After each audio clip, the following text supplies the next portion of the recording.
የማቴዎስ ወንጌል ምዕራፍ 12 ከቁጥር 38 እስከ ፍጻሜ። በዚያን ጊዜ ከጻፎችና ከፈሪሳውያን አንዳንዶቹ መለሱና መምህር ሆይ ከአንተ ምልክት እንድናይ እንወዳለን አሉት። እርሱም ግን መልሶ እንዲህ አላቸው፣ ክፉና አመንዝራ ትውልድ ምልክት ይሻል፣ ከነቢዩም ከዮናስ ምልክት በቀር ምልክት አይሰጠውም።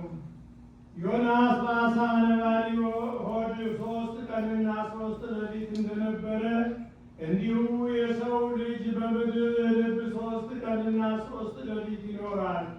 የነነዌ ሰዎች በፍርድ ቀን በዚህ ትውልድ ጋር ተነስተው ይፈርዱበታል።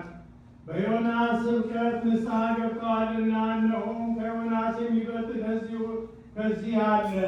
ንግሥተ አዜብ በፍርድ ቀን ከዚህ ትውልድ ጋር ተነስታ ትፈርድበታለች። የሰለሞንን ጥበብ ለመስማት ከምድር ዳር ወጥታለችና፣ እነሆም ከሰለሞን የሚበልጥ ከዚህ አለ። ርኩስ መንፈስ ግን ከሰው በወጣ ጊዜ እረፍት እየፈለገ ውሃ በሌለበት ቦታ ያልፋል፣ አያገኝም። በዚያን ጊዜም ወደ ወጣሁበት ቤቴ እመለሳለሁ ይላል።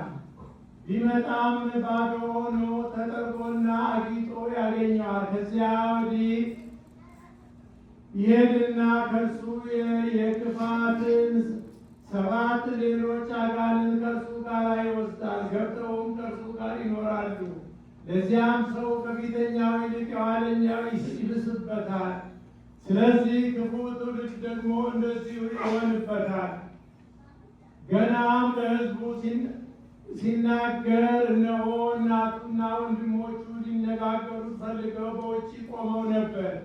አንዱም እነሆ እናትና ወንድሞች ሊያነጋግሩ ፈልገው በውጭ ቆመዋል አለው። እርሱ ግን ለነገረው መልሶ እናቴ ማን ናት? ወንድሞቼስ እነማን ናቸው? አለው።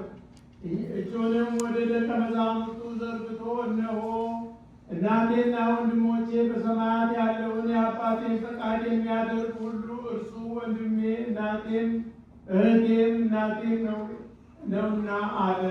ሰማይ ወምድር ያለ ቁቃቤ ሰይ ያለ ይቤ ዚን አላይሆ